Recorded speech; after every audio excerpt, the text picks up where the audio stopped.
Audio Jungle.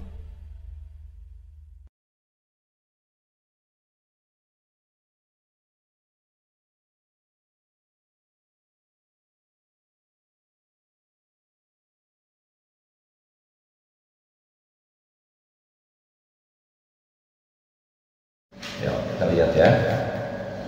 Saya bacakan dulu. A'udzu billahi minasy syaithanir rajim. Bismillahirrahmanirrahim. Wa laqad zara'na li jahannama katsiran minal jinni wal ins. لهم قلوب لا يفقهون بها ولهم أعين لا يبصرون بها ولهم آذان لا يسمعون بها أولئك كالأنعام بل هم أضل أولئك هم الغافلون ولله الأسماء الحسنى فادعوه بها وذروا الذين يلحدون في أسمائه سيجزون ما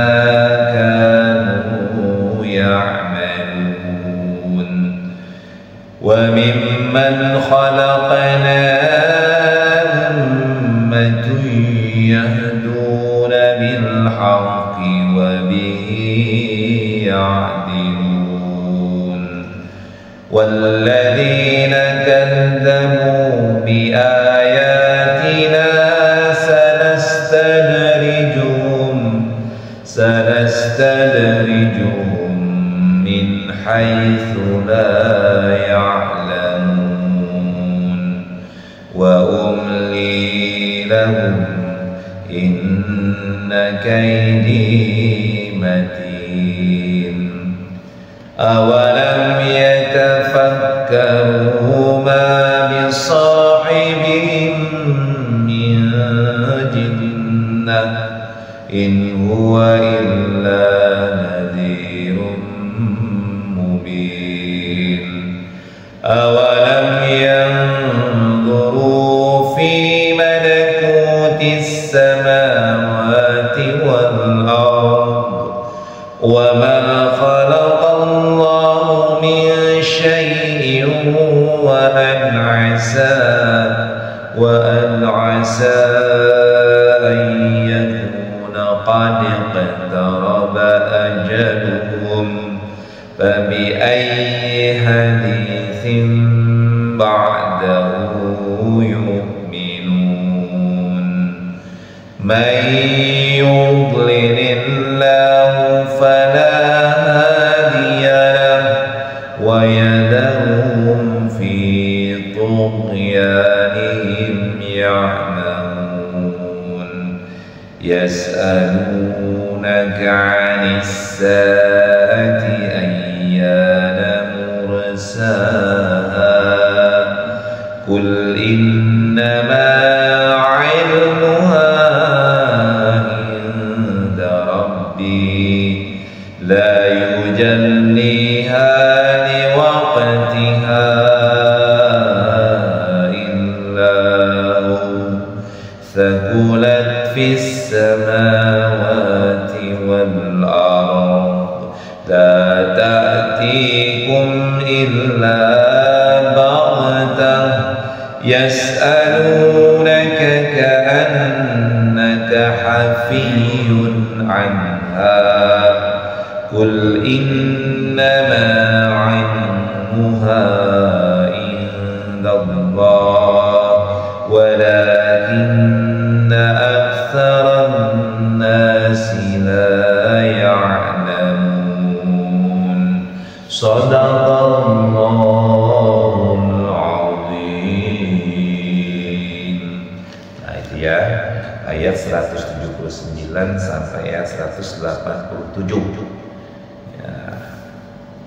Jadi ini kemarin kita sudah menjelaskan tentang bagaimana orang yang dihinakan oleh Allah dan dimuliakan oleh Allah dengan sabab daripada Al-Quran, dengan sabab ayat-ayat Allah. Jadi kata Allah Subhanahu wa ta'ala, kalau Allah berkehendaki maka Allah akan angkat gitu ya, tinggikan derajatnya dengan ayat-ayat Allah itu.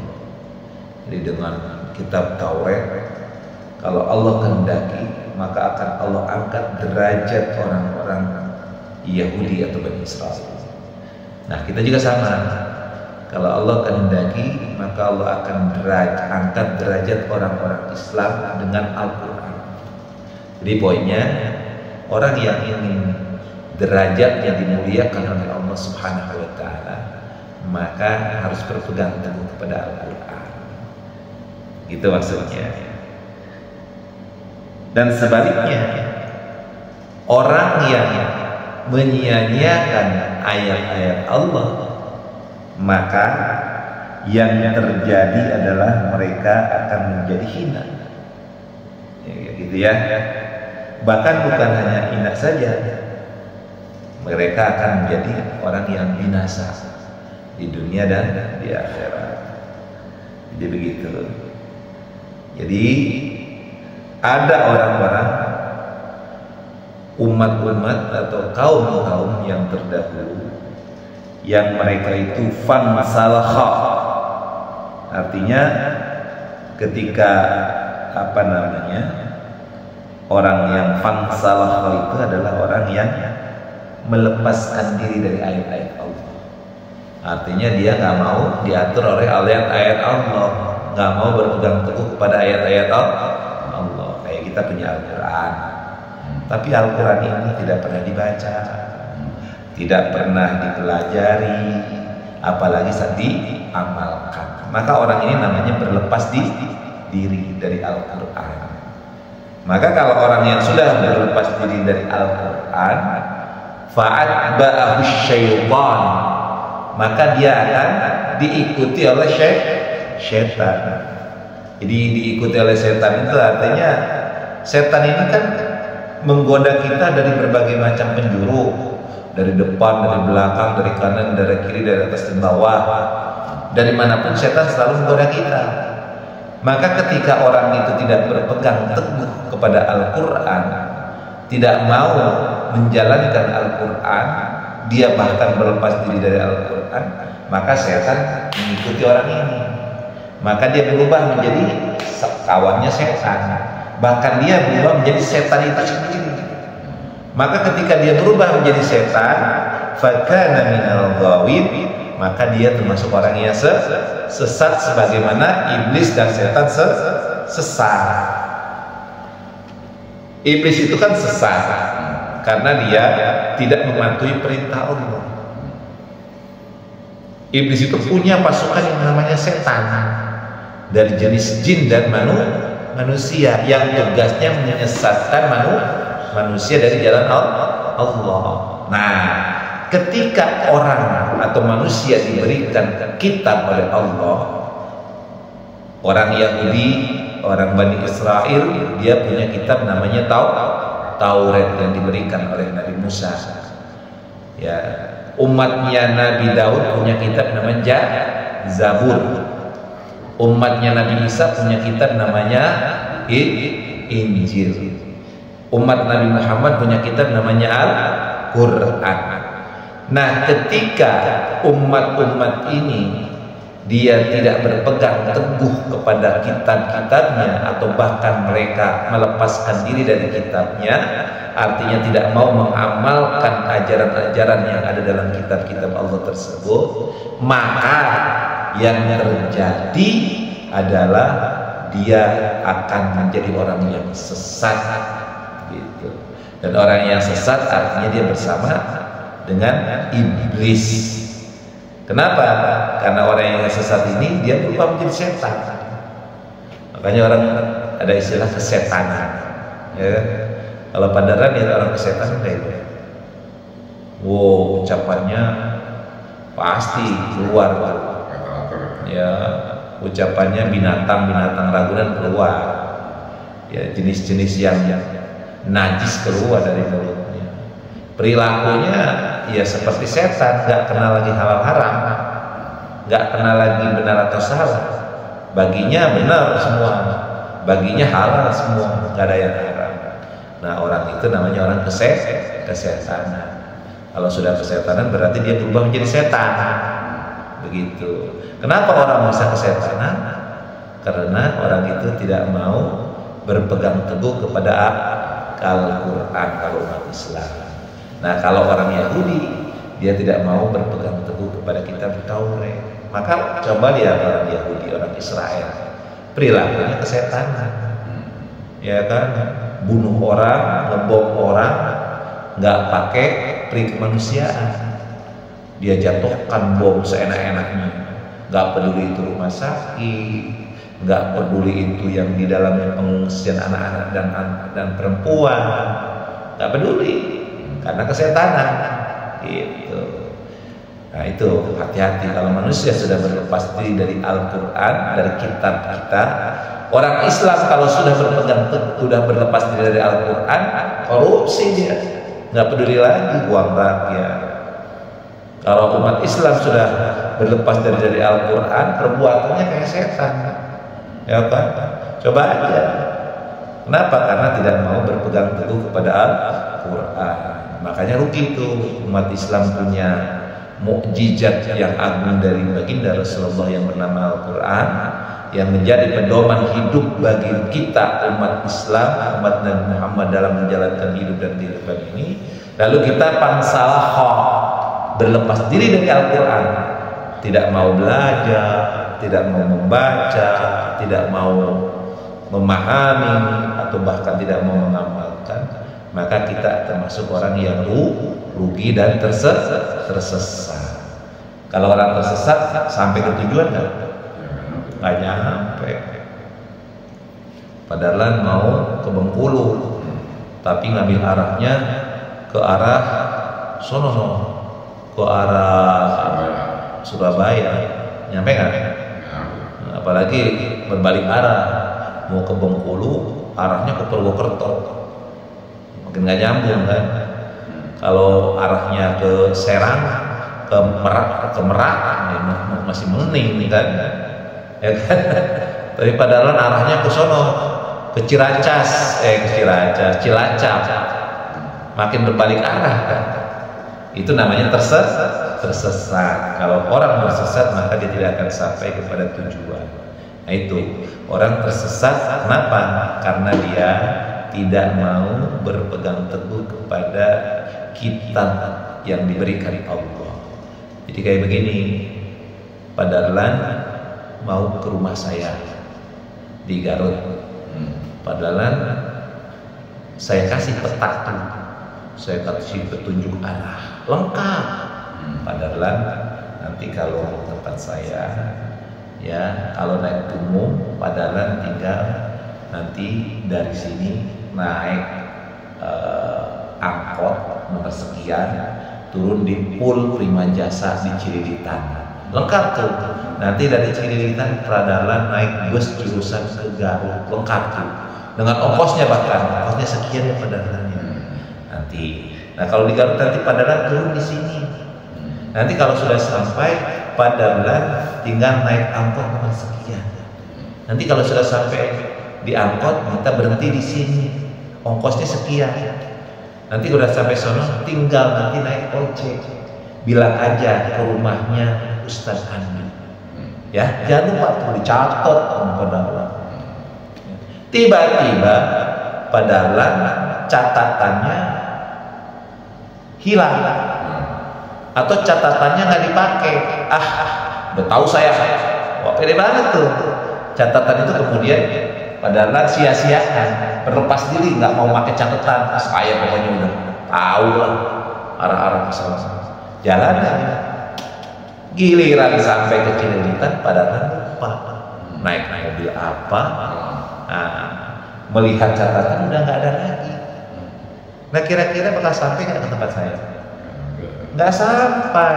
Kenapa? Karena tidak ada yang mengarahkan. Kalau manusia mengandalkan daya ingat, manusia sering lupa, nggak bisa. Maka kenapa manusia harus selalu, umat Islam selalu membaca Al-Quran supaya tidak lupa. Jangan merasa pinter. Oh saya udah tahu Islam begini, saya sudah hafal. Kalau kita nggak pernah baca, nggak pernah kaji, nggak pernah kita mengulang-ulang, maka kita nggak bakal sampai pada tujuan. Ya, namanya manusia kan sering lupa. Coba aja padahal kalau nggak percaya, banyak kita lupa dalam hidup ini. Nah, karena itu perlu diingatkan. Salah satu yang membuat kita ingat tentang hidup dan kehidupan ini adalah Al-Quran. Makanya kita berpegang teguhlah kepada Al-Quran dengan mengajinya. Mengaji itu membacanya, menelaahnya. Salah satunya ya kita ini dalam memahami, saya jelaskan daripada isi kandungan Al-Quran dan dipahami. Nah itu namanya berpegang teguh kepada Al-Quran. Tinggal bagaimana kita mengamalkan, merealisasikan ayat-ayat Al-Quran yang ada dalam kitab ini dalam kehidupan kita. Ya. Nah baru masuk pada ayat 179 ini. Apa kata Allah Subhanahu Wa Taala? وَلَقَدْ ذَرَأْنَا لِجَهَنَّمَ كَثِيرًا مِنَ الْجِنِّ وَالْإِنسِ. Nah ini. Dan sungguh akan kami isi neraka Jahannam ya, banyak dari kalangan jin dan manusia. Jadi neraka Jahannam itu Allah isi dengan jin dan manusia. Banyaknya, bukan sedikit kata Allah. Jadi yang isi neraka Jahannam itu banyak. Jadi banyak penghuni neraka Jahannam dari jenis atau jenis jin dan manusia. Jadi kata Allah, kami akan penuhi neraka Jahannam dengan jin dan manusia. Gitu kalimatnya. Artinya penuh neraka Jahannam. Kenapa kok Allah mengatakan begitu? Kenapa Allah menjelaskan bahwa Allah akan mengisi neraka Jahannam banyak dari kalangan jin dan manusia?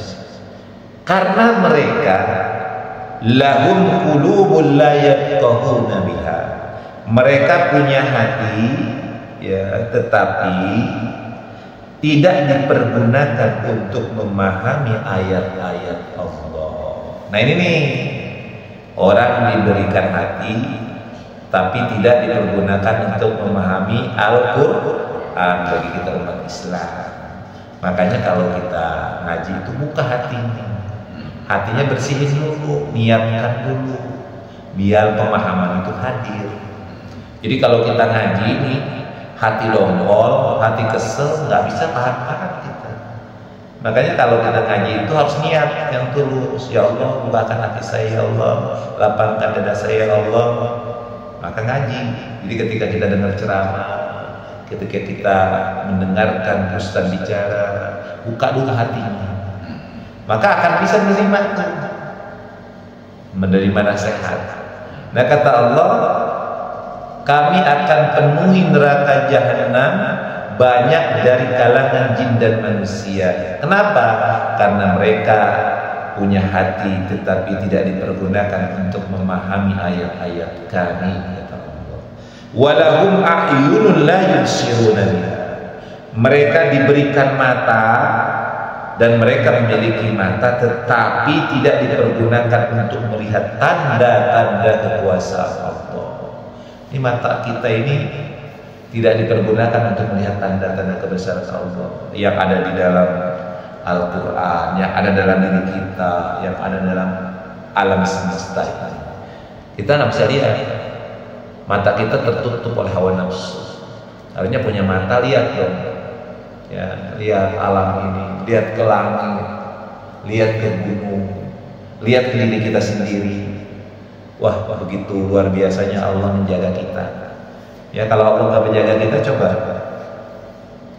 badan kita ini kan, kulit ini gampang terluka, ya kan? binatang-binatang di lingkungan kita ini kan banyak, ada semut, ya kan, ada berbagai macam binatang kecil. Coba saya tanya, kalau orang hidup, orang tidur, letak di situ, di sana sini, kira-kira semut banyak nggak di lingkungan itu? Pertanyaannya, berani nggak semut itu masuk ke lubang itu? Nggak berani. Kenapa? Karena dijaga oleh Allah. Maka padahal letak aja di masjid-masjid, di karpet itu kan semut banyak. Ada binatang-binatang kecil, tapi nggak ada satupun yang masuk ke lubang itu, masuk ke kuping. Mungkin ada di antara kasus-kasusnya, ada, tapi itu hanya sedikit. Tapi Allah jaga kita dari hal-hal yang membahayakan diri kita. Gitu. Coba sadar nggak kita? Beda dengan orang yang mati, bangkai. Kalau ada bangkai apa aja, baik bangkai tikus, bangkai kucing atau lain sebagainya, mati pasti dikerubutin sama semut banyak yang masuk ke lubang-lubang. Pernah lihat nggak? Ya kan? Semut masuk semua binatang-binatang ke dalam rongga-rongga tubuh orang atau tubuh makhluk atau binatang yang mati itu. Termasuk bangkai manusia. Kalau manusia mati dibiarkan diletakin pasti akan dikerubutin oleh berbagai macam binatang. Tapi kalau manusia itu nggak ada. Kenapa? Karena dijaga oleh Allah. Ada hal-hal yang kita nggak ngerti. Nah itu ya artinya kita harus bagaimana mata kita harus dipergunakan untuk melihat tanda-tanda kebesaran Allah pada diri kita, pada alam semesta ini. Coba kalau seandainya salah satu benda langit jatuh, ya kan? Salah satu benda langit yang nggak terhingga berapa jumlahnya meteor itu jatuh aja ke bumi sana, langsung membuat ledakan, bisa hancur. Ya, tapi Allah jaga. Nah itu harus kita pahami. Atau nggak usah satu gunung aja ngamuk, ribuannya melayang, Gunung Merapi misalnya di Sleman Jogja. Atau Allah kesel digoyang bumi, gempa, banyak yang mati, ya kan? Nah itulah yang disebut dengan tanda-tanda kebesaran Allah yang harus kita lihat. Punya mata, pergunakan untuk melihat tanda-tanda kebesaran Allah. Dan orang yang dimasukkan ke neraka jahanam punya mata tapi buta dia dari melihat tanda-tanda kebesaran Allah. Walahum adzanun la yasma'una biha, dan mereka Allah anugerahkan telinga, memiliki telinga tetapi tidak dipergunakan untuk mendengarkan ayat-ayat Allah. Jadi telinganya ngedengerinnya ya nggak ada. Maka kata Allah, ulaika kal an'ami bal hum adall. Mereka yang penghuni neraka jahanam, mereka yang punya hati tidak dipergunakan untuk memahami, punya mata tidak dipergunakan untuk melihat, punya telinga tidak dipergunakan untuk mendengar ayat-ayat Allah, maka mereka itu bagaikan hewan ternak, bahkan lebih sesat lagi. Jadi mereka itu bagaikan hewan ternak. Nah, coba lihat pada hewan ternak. Hewan ternak itu macamnya banyak kan. Ada misalnya ayam, bebek, ada kambing, ya kan, ada sapi. Itu hewan ternak kan. Hewan ternak itu fungsinya untuk apa? Untuk dikonsumsi atau untuk dipergunakan tenaganya, ya kan? Rata-rata namanya berternak berarti untuk dikonsumsi. Padahal punya kambing dijual kan, untuk dijual untuk dimakan, bikin sate, bikin gulai, gitu kan. Padahal punya ayam untuk disembelih, makan dagingnya, namanya binatang ternak. Coba lihat binatang ternak, mereka nggak memiliki akal, ya kan? Maka perilakunya kalau sudah binatang ternak coba seperti itu. Yang diikutinya apa nih kalau binatang ternak? Nafsunya apa? Makan. Yang penting kalau hewan itu apa kerjaannya? Makan, tidur, buang kotoran, gitu kan? Nah, manusia yang tidak mempergunakan apa yang diberikan oleh Allah bagikan binatang ternak. Kerjaannya makan, kerjaannya tidur, kerjaannya buang kotoran, ikutin syahwatnya aja. Gitu. Nah, orang yang tidak mempergunakan potensi-potensi yang diberikan Allah, itu bagaikan binatang ternak, atau bahkan lebih sesat dari binatang ternak. Gitu. Binatang ternak kan nggak punya tujuan. Tujuannya kan perut, ngisi perut, ya kan, kalau binatang itu udah ngisi perut, bikin anak, keturunan, nggak bisa kawin, udah kawin tidur lagi, nggak ada punya tujuan.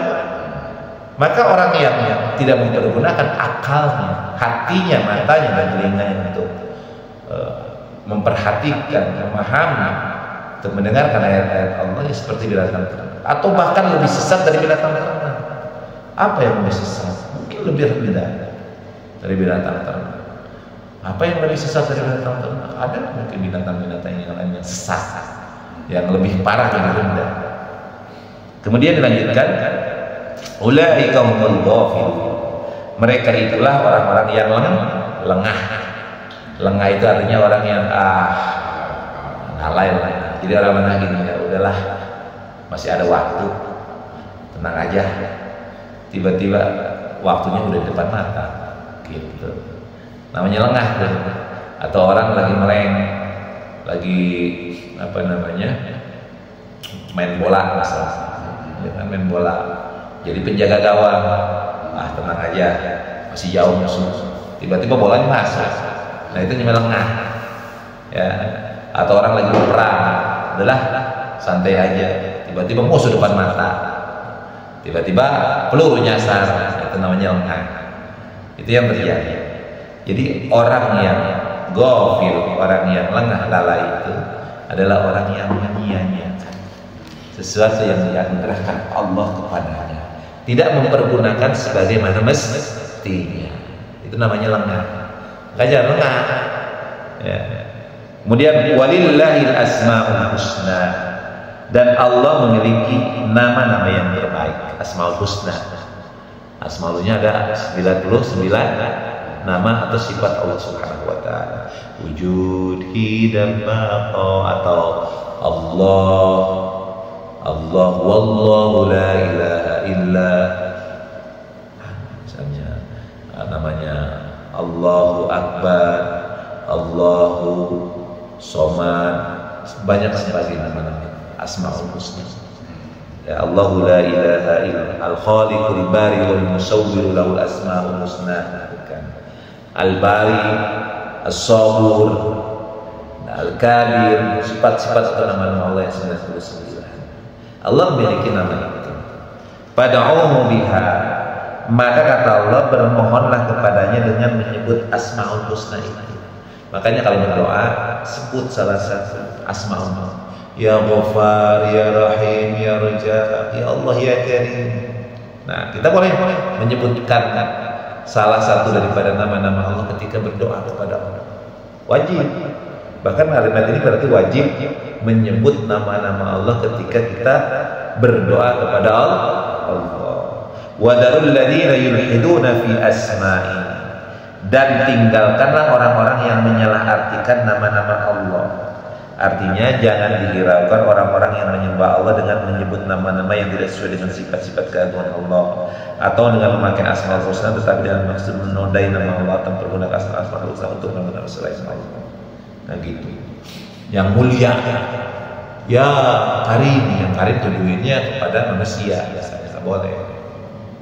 Jadi berpalinglah dari orang-orang yang mereka itu menyalahartikan nama Allah. Hati-hati ya. Misalnya namanya yang mulia, yang penyayang, tidak boleh. Tuhan yang mulia yang Karim, nama Allah kan. Maka nggak boleh dipakai untuk selain nama Allah. Makanya kalau dalam persidangan itu di pengadilan bilang, wahai yang mulia itu nggak boleh. Yang mulia itu Al-Karim, nama Allah. Maka tinggalkan ucapan itu. Nggak boleh, karena Al-Karim yang agung, yang mulia itu hanya milik Allah. Nggak boleh disematkan kepada manusia. Tapi kita kadang-kadang suka tersesat gitu. Jadi nggak boleh ya, karena nama-nama itu milik Allah. Nggak boleh dipakai oleh manusia. Kemudian sayujzauna ma kanu ya'malun, kata Allah, mereka kelak akan mendapat balasan terhadap apa yang telah mereka kerjakan. Kemudian wa mimman khalaqna ummatan yahduna bil haqqi wa bihi ya'dilun.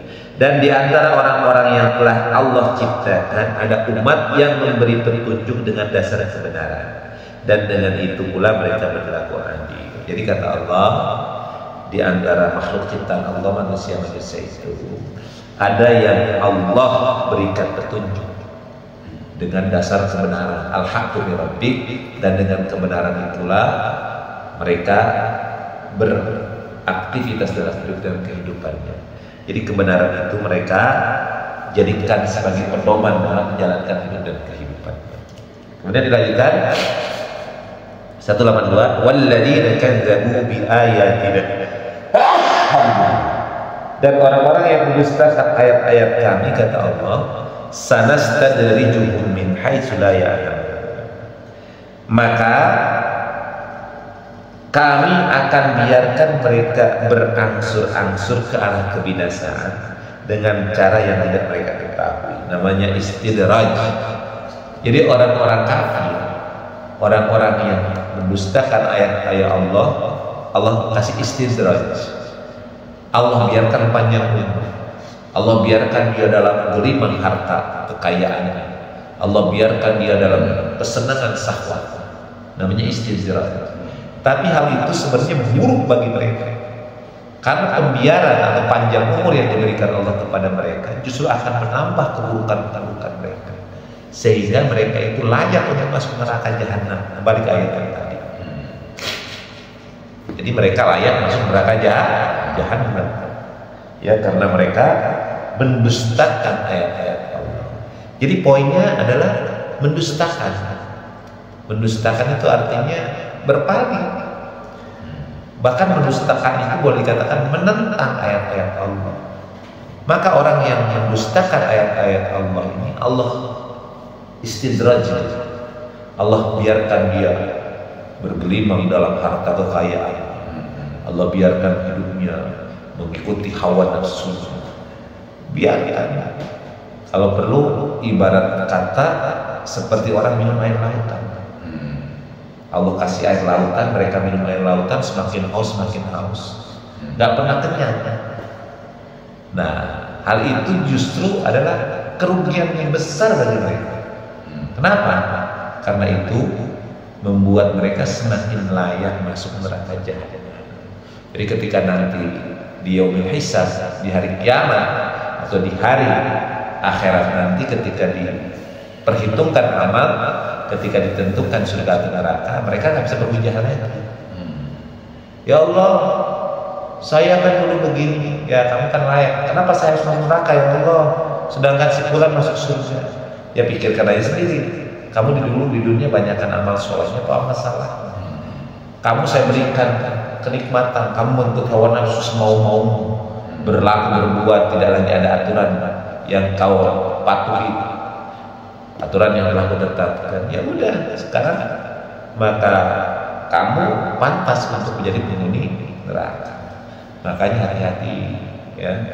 Istidraj ini luar biasa. Contoh ini, Korun itu Allah biarkan semakin kaya raya. Nah, itu namanya istidraj, sampai kunci-kuncinya kan ditarik oleh kuda, dipikul oleh orang-orang yang gagah perkasa. Jadi kalau Korun keluar dari istananya itu membawa, menampilkan harta kekayaan, sampai kunci-kunci hartanya aja dipikul. Sebesar apa tuh kuncinya, sebanyak apa? Saking kaya rayanya Korun. Tak Allah biarkan istidraj. Kayak misalnya sekarang di dalam kehidupan negara kita, Allah biarkan orang-orang yang semakin kaya raya yang haram, ya, tapi dia nanti masih layak masuk neraka jahanam.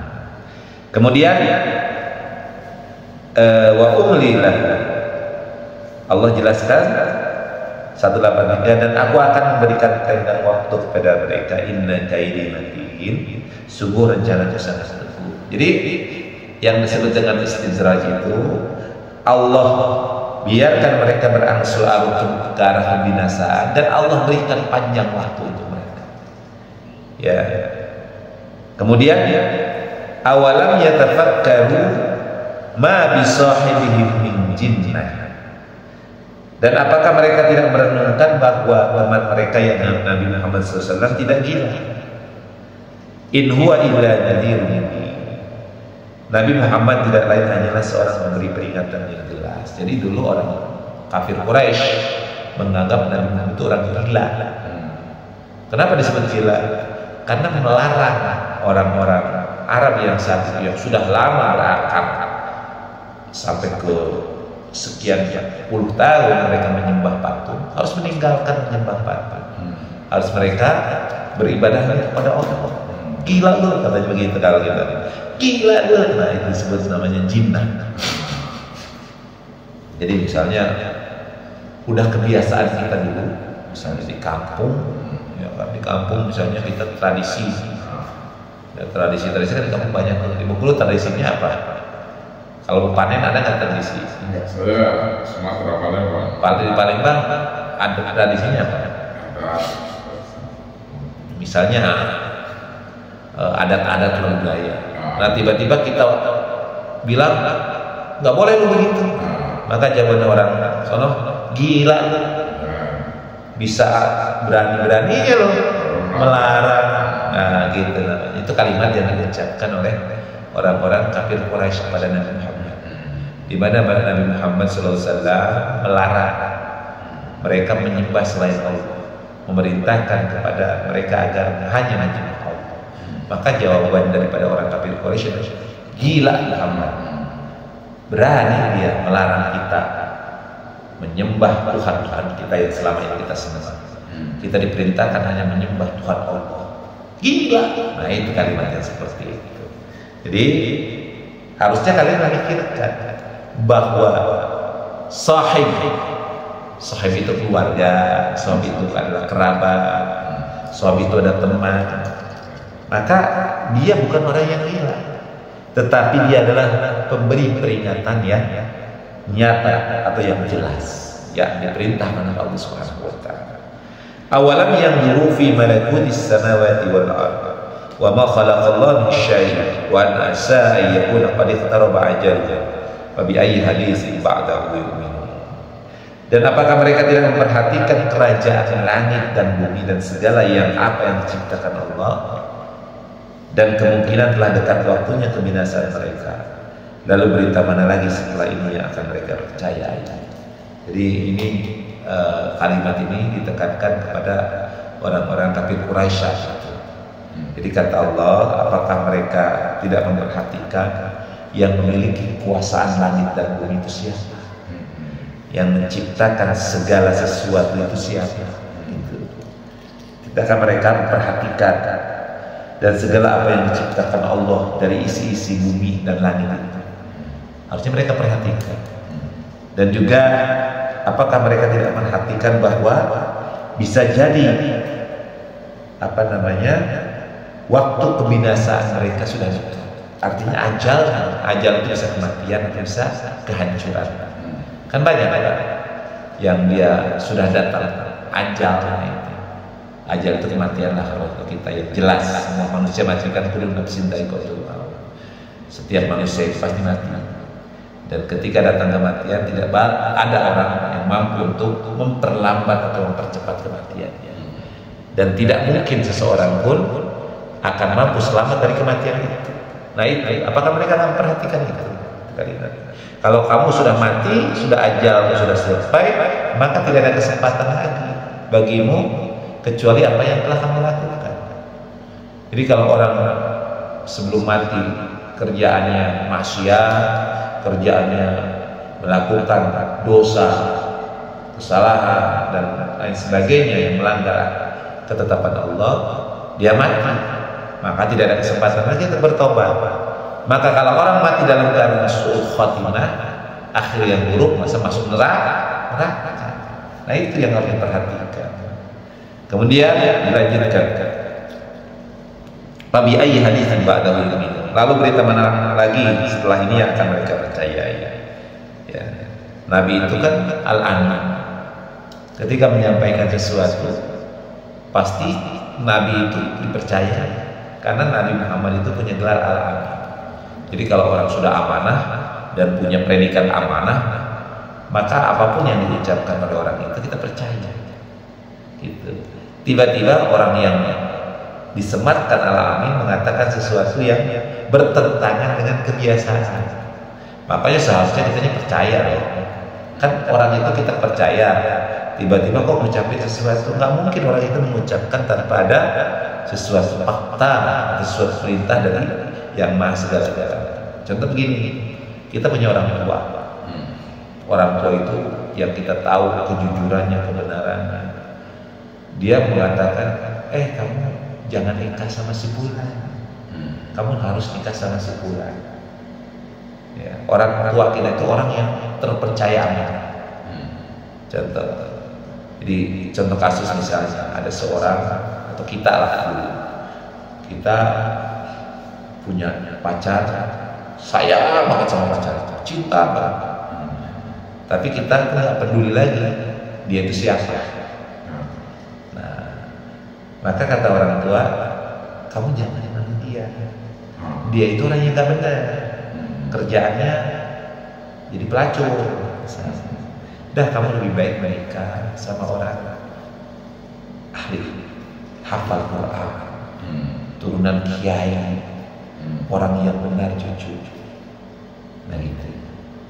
Maka karena kita sudah diliputi hawa nafsu, asmara, cinta, sudah terpesona oleh pelacur itu, maka omongan orang tua nggak dengar. Saya kan yang jalan, saya kan yang punya rasa. Walaupun dia pelacur, walaupun dia orang yang banyak wanita yang gak baik, tapi saya tetap akan menikahi. Nah itulah yang terjadi pada orang kafir Quraisy. Padahal kalau dipergunakan akalnya, pikirannya, tentunya dia akan memilih apa yang dipilihkan orang tuanya, karena orang yang baik. Tapi mengikuti hawa nafsu itu suka, terpesona. Orang kalau bilang kena gendem, kepelet, kesenserem, itu hawa nafsu. Kesirap bisa juga. Kesihir bisa juga. Iya, kesihir itu kan hawa nafsu. Orang tersihir itu karena ngikut hawa nafsu. Sihir. Jadi membuat orang itu akalnya nggak dipakai. Maka kalau orang sudah kena pelet, orang keserem, maka orang yang seperti ini sudah terkena hawa nafsu dan sudah tersesat. Nah itu yang terjadi pada orang-orang kafir Quraisy ketika Nabi Muhammad SAW memerintahkan mereka hanya menyembah Allah yang Ahad, yang Esa, dan meninggalkan penyembahan terhadap berhala-berhala. Mereka menolak. Kenapa? Karena hawa nafsu. Padahal Nabi itu al-amin, orang yang dipercaya, orang yang amanah, yang jujur. Harusnya kan percaya, tapi nggak dipercaya. Maka kemudian kata Allah Subhanahu Wa Taala, "May yudlilillahu fala hadiyalah, wa yadharu fi tughyanihim ya'mah." Barang siapa yang dibiarkan oleh Allah sesat, barang siapa yang dibiarkan sesat oleh Allah, maka tidak ada yang mampu memberikan petunjuk. Allah membiarkannya terombang-ambing dalam kesesatan. Nah ini kembali kepada hidayah Allah. Jadi ketika Allah menghendaki menyesatkan seseorang, maka dia biarkan orang itu diombang-ambing dalam kesesatan. Makanya jemput hidayah Allah itu dengan mendekatkan diri kepada Allah. Jangan kita pengen diberikan hidayah tapi menjauhkan diri dari Allah. Salah satu menjemput hidayah adalah mendekatkan diri dengan ayat-ayat Allah. Gitu. Salah satu yang membuat kita mendapatkan hidayah karena kita dekat dengan orang-orang yang dekat dengan Allah. Siapa? Alim ulama, orang soleh. Kalau padahal berteman dengan orang soleh kan insya Allah jadi soleh.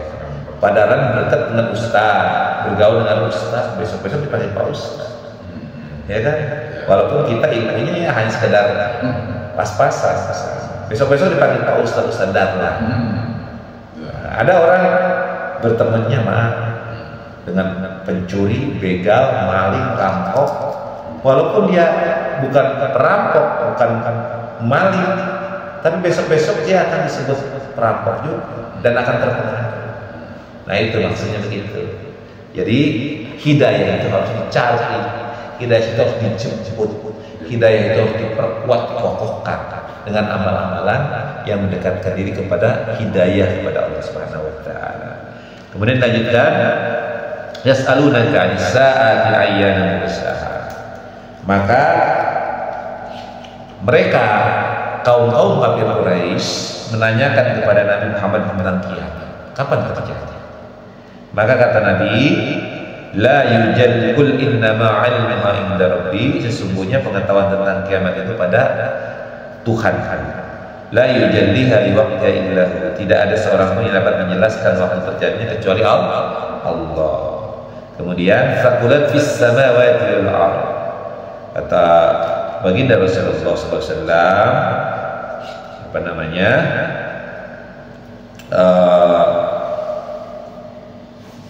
dikatakan sebagai kiamat itu sangat berat huru-haranya bagi makhluk yang di langit dan di bumi.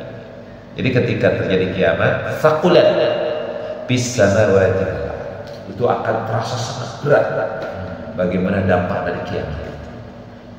Ya, ketika bumi digoncangkan dengan segoncang-goncangkan dan bumi mengeluarkan segala isi-isi perutnya. Idza zulzilatil ardu zilzalaha wa akhrajatil ardu athqalaha wa qala al-insanu ma laha, dan manusia panik, ada apa ini? Itu kiamat. Maka dikata Rasulullah, saqulat fis samawati wal ardh, artinya terasa berat ketika kiamat terjadi bagi makhluk yang ada di langit dan di bumi. Artinya sangat hebat, luar biasa. Jangan kiamat lah kita gempa aja orang udah panik minta ampun, ya kan? Ada gempa aja orang sampai nangis-nangis, ya. Apalagi kalau kiamat benar-benar kiamat. Karena apa? Bumi bergoncang bukan lagi 7 skala Richter, mungkin 100 kali Richter gempa, hancur bumi. Dan bumi itu mengeluarkan segala isi perutnya. Lahar dikeluarkan, air dikeluarkan, berbagai macam isi perut bumi. Tentu isi perut bumi ini ada api neraka, itu cairan api neraka keluar. Maka kan yang tersisa membuat panik. Maka kemudian kata Allah Subhanahu wa taala, la ta'tikum illa baghtah, kiamat itu tidak datang kecuali secara tiba-tiba. Jadi kiamat itu tidak terduga. Yas'alunaka ka'annaka hafiyun anha, mereka bertanya kepadamu seakan-akan kau mengetahuinya. Qul inna ma'ilmuha indallah, katakanlah pengetahuan tentang kiamat itu hanya ada pada Allah Subhanahu wa taala. Walakin aktsarun nasi la ya'lamun, tetapi kebanyakan manusia tidak mengetahui tentang hal-hal tersebut. Maka kesimpulannya yang pertama, jangan kita menjadi penghuni neraka jahanam dengan menutup hati kita, menutup mata kita, menutup telinga kita dari ayat-ayat Allah. Maka bukalah mata hati kita, bukalah pendengaran kita, bukalah hati kita ini untuk memahami, untuk mempelajari, untuk mengamalkan ayat-ayat Allah. Itu yang pertama. Yang kedua, jadikanlah kita selalu bertafakur, berpikir, merenung tentang kekuasaan Allah yang ada pada seluruh alam semesta ini. Karena dengan demikian akan membuat kita semakin dekat dengan Allah. Maka mudah-mudahan kita termasuk orang yang dilindungi oleh Allah Subhanahu wa taala. Amin ya rabbal alamin. Ada pertanyaan? Cukup. Ya, apa? Saya pernah dengar jin itu ibadah juga ya. Apa tuh? Jin ya. Jadi penghuni jin itu berarti termasuk penghuni surga dan neraka itu. Betul, termasuk penghuni surga dan neraka. Kenapa? Karena Allah menjelaskan dalam surat Ad-Dariyat, "Wa ma khalaqtul jinna wal insa illa liya'budun." Allah ini menciptakan jin dan manusia untuk beribadah. Tugasnya. Artinya apa? Di dunia ini diisi oleh 2 aktor utama, tetapi beda alam, beda dimensi. Ada alam jin, ada alam manusia.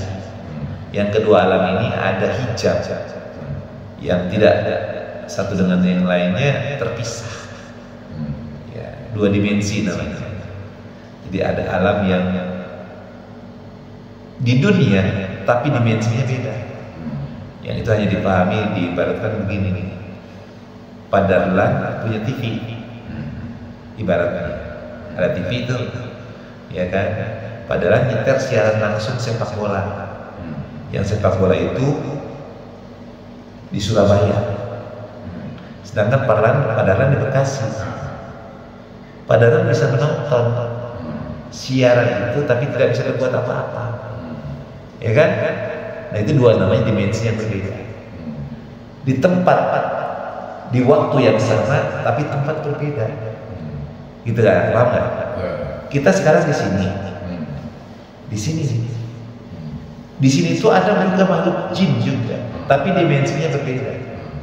Kalau di alam manusia, di alam kita, mungkin tempat ini adalah masjid, adalah kamar atau salah satu kamar dari masjid. Tapi dalam dimensi jin bisa jadi adalah istana. Gitu. Jadi beda dimensi, tapi tetap di dunia.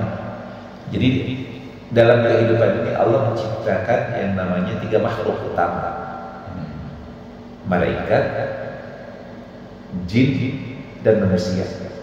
Selain itu makhluk pelengkap, binatang, hewan, tumbuhan itu pelengkap, karena fungsinya sebagai dimanfaatkan oleh manusia dan oleh jin. Nah, manusia Allah berikan amanah sebagai khalifah, sebagaimana dijelaskan dalam surat Al-Baqarah ayat 30 yang dibacakan. Surat Al-Baqarah. Ya. Ingat tak? Wa id qala rabbuka lil malaikati inni ja'ilun fil ardi khalifah. Qalu atajalu fiha may yufsidu fiha. Jadi ketika Allah berfirman kepada malaikat bahwa Allah ingin menjadikan di bumi ini khalifah. Khalifah itu artinya makhluk atau seseorang yang dipercaya untuk mengelola, untuk mengisi di dunia dan mempergunakannya sesuai dengan keinginan Allah. Itu kalimatnya. Khalifah itu kalau bilang pengganti saya sebagai kepercayaan saya. Jadi kalau begini padahal saya punya kebun ya 5 hektar. Nanti padahal kelola kebun itu. Tapi padahal kelola saya ingin kebun itu dijadiin kebun yang cabai. Nanti saya yang modalnya, saya yang ngatur lah, padahal tinggal kelola aja. Itu namanya padahal khalifah. Gitu. Manusia itu khalifah.